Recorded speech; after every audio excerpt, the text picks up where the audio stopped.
નમસ્કાર ખેડૂત મિત્રો, આજે આપણે ઘઉંમાં પાણી આપીએ છીએ તો આપણે છેલ્લા આમ તો 2 વર્ષથી પ્રાકૃતિક ખેતી કરીએ છીએ. તો આ વર્ષે આપણે શિયાળો રવિ પાકમાં ઘઉંનું વાવેતર કરેલું છે. આ ઘઉં આપણે 2.5 વીઘામાં વાવેલા છે. અક્ષય 496નો નંબર છે. તે 40 દિવસ જેવા ઘઉં થયા છે. તો 5મો પિયત આજે ચાલુ છે. તો આપણે 100% પ્રાકૃતિક રૂપે આ ઘઉંને ઉછેર કરીએ છીએ. તો આપણે દર પાણીએ કંઈક ને કંઈક આપણે સાથે જીવામૃત છે, આકડાનો અર્ક છે, હ્યુમિક એસિડ છે, આવી રીતનું આપણે સાથે તેને આપતા હોઈએ છીએ. તો આજે તમે જોઈ શકો છો કે પિયતની સાથે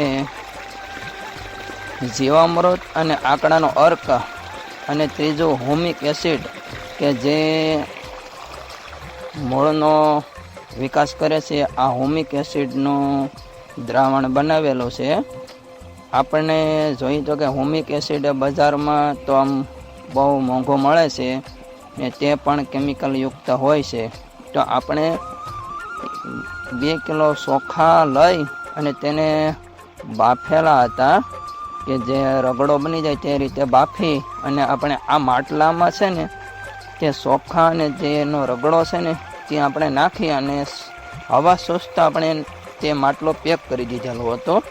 ને પછી આપણે આને 10 દિવસ આપણે ઉકાળામાં તેને દાટી દીધેલો હતો. ને કાલે આપણે આને કાઢી ને આજે પિયત આપવાનો છે તો તે જ રગડો આમાં આપણે નાખી ને તેને હલાવીને આપણે સાથે જીવામૃત, આકડાનો અર્ક અને હ્યુમિક એસિડ આ ત્રણેય આજે આપણે ઘઉંમાં પિયત સાથે આપીએ છીએ. તો આ રીતે આપણે પ્રાકૃતિક ખેતી કરીએ છીએ. તો આ તમે આપણે ઘઉં જોઈ શકીએ છીએ. જો આ આકડાનો અર્ક છે, જો આમાં 1 મણ આપણે આકડાનો અર્ક નાખેલો હતો. તો આ થોડા ડાળા જ વધ્યા છે.